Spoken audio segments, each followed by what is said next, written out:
ऐसे बेहाल बिवाइन सो पग कंटक जाल लगे पुनिजो हाय महा दुख पायो सखा तुम आए इते न किते दिन को देखी सुदामा की दीन दशा करुणा करके करुणा निधि रो पानी परात को हाथ छुयो नहीं नैनन के जल सो पग धो परात लेके आई जल लेकर के आई रुक्मिणी पर देखते ही हतप्रभ हो गई। तब तक भगवान ने तो रो रो करके बुरा हाल कर दिया और भगवान के नेत्रों से गंगा यमुना की विशाल जलधारा निकली जिससे सुदामा के दोनों पद सर्वथा प्रक्षालित हो गए। बोल भक्त वत्सल भगवान की जय हो। प्रीतो व्यमुंचयद बिंदून नेत्राभ्याम पुष्करे क्षणा पुष्कर एक क्षणा कमल नयन प्रभु के नेत्रों में प्रथम बार इतने अश्रु आए हैं। इतने अश्रु तो वृंदावन से बाहर निकलते हुए भी नहीं आए। सुदामा जी शर्म से कुछ बोल नहीं पाए।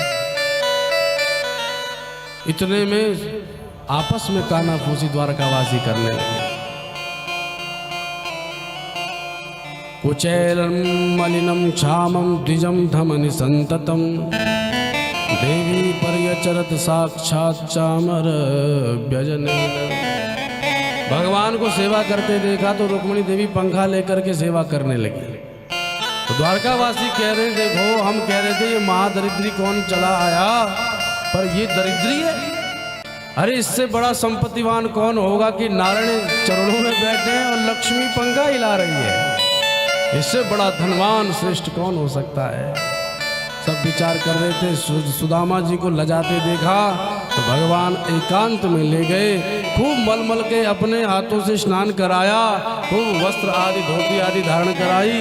खूब पकवान पवाए और अंत में सुदामा जी के पास जाके बोले सुदामा मित्र अपि ब्रह्मन् गुरुकुलात् भवता लब्ध दक्षिणात् श्रियामानेन लोकेस्मिन्। अरे सुदामा याद है गुरुकुल की। तुम जब जब गुरुकुल में मुझसे बात करते थे तो ऐसी बात करते थे जैसे बाबा बनोगे।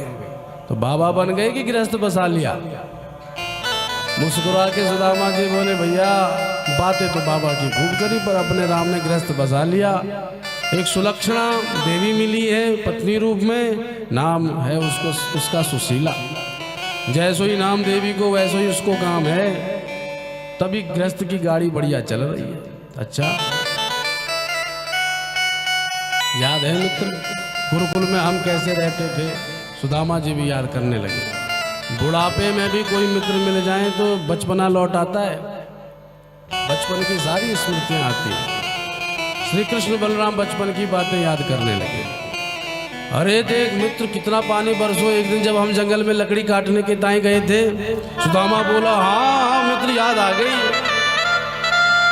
कितना पानी बरसों की हम दोनों जंगल में ही अटक गए और एक वृक्ष का सहारा लेके हम रात्रि भर रहे। गुरुजी को कितनी चिंता हुई तब जाके अगले दिन शिष्य भेजे थे। पर कहते कहते भगवान बोले हाँ सुदामा सब याद है तो तुझे ये भी याद होगा तेरे दांत बड़े कटकटा रहे थे। अब बड़ी जोर से हंसे सुदामा।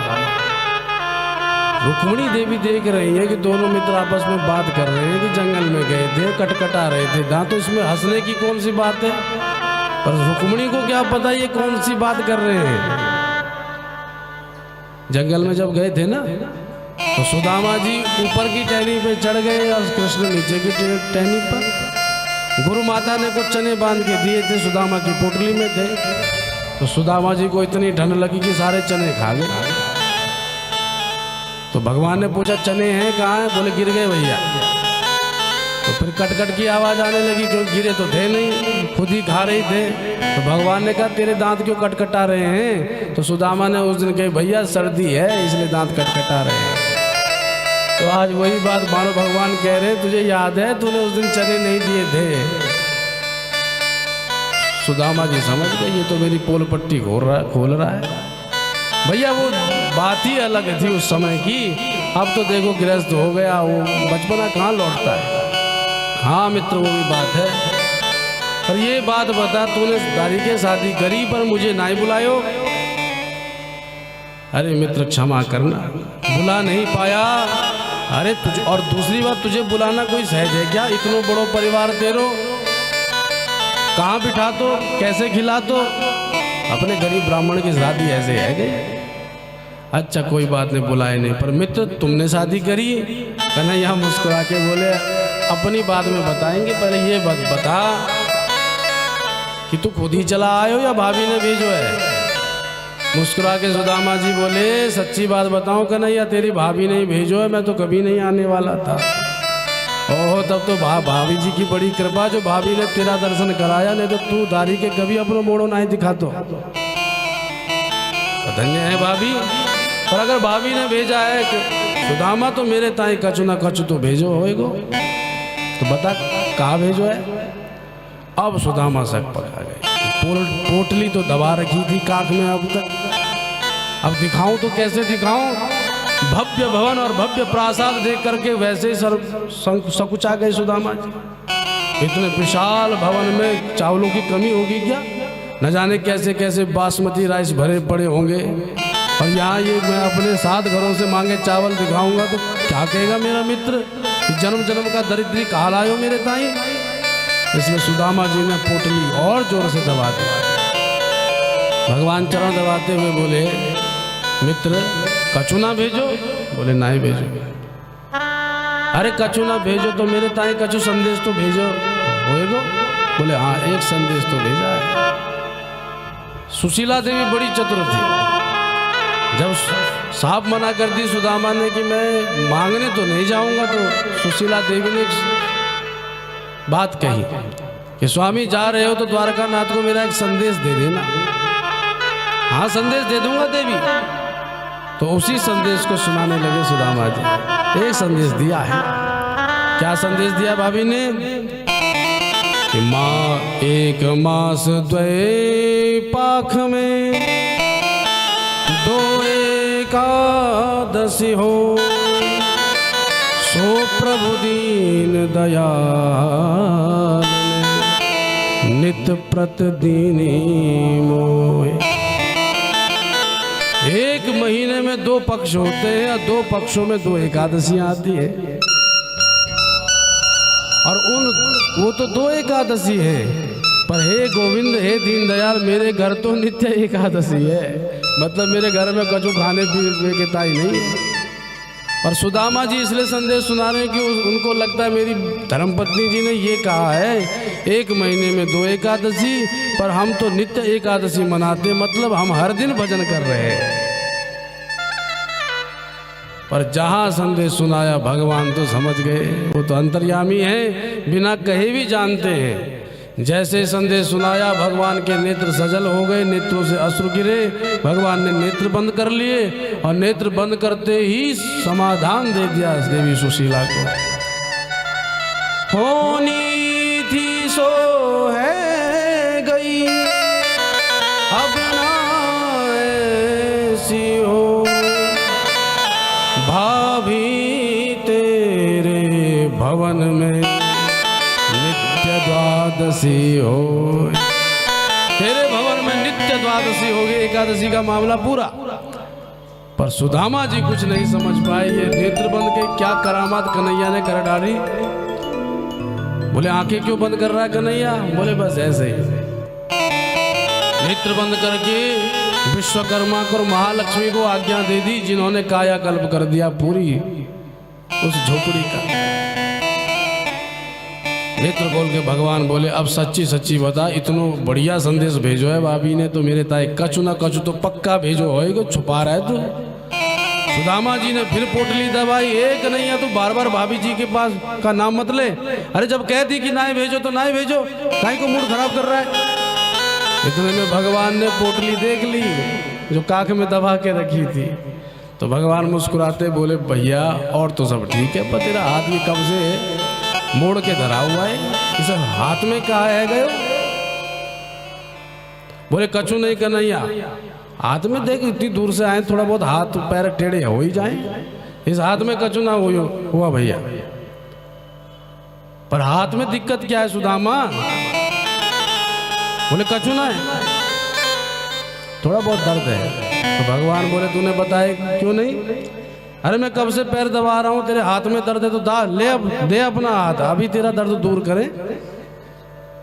अब तो सुदामा जी बोले एक कन्हैया ध्यान रख भैया, मेरे हाथ से हाथ मत लगाइयो अपना। कन्हैया बोले अब तो हाथ लगा के रहेंगे।